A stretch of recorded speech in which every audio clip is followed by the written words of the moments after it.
How to get 1099 from Uber. Typically, your Uber tax summary is available by January 31st. You can retrieve it from the Uber website at drivers.uber.com. Navigate to the Tax Information tab on your driver dashboard to locate your tax summary. If you haven't received your tax information by the end of January, don't panic. Sometimes there may be delays. However, it's crucial to ensure you receive your tax forms in a timely manner. If you don't see your tax information, reach out to Uber's support team for assistance. They can provide updates on when you can expect to access your tax forms.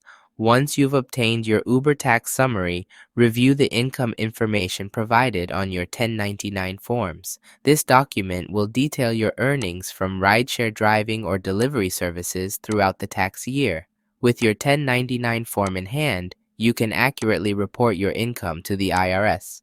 Remember, even if your earnings are below $600, it's still necessary to report them. Use the information from your 1099 form to fill out your tax return, including any additional business expenses you may have incurred. That's how you can get 1099 from Uber.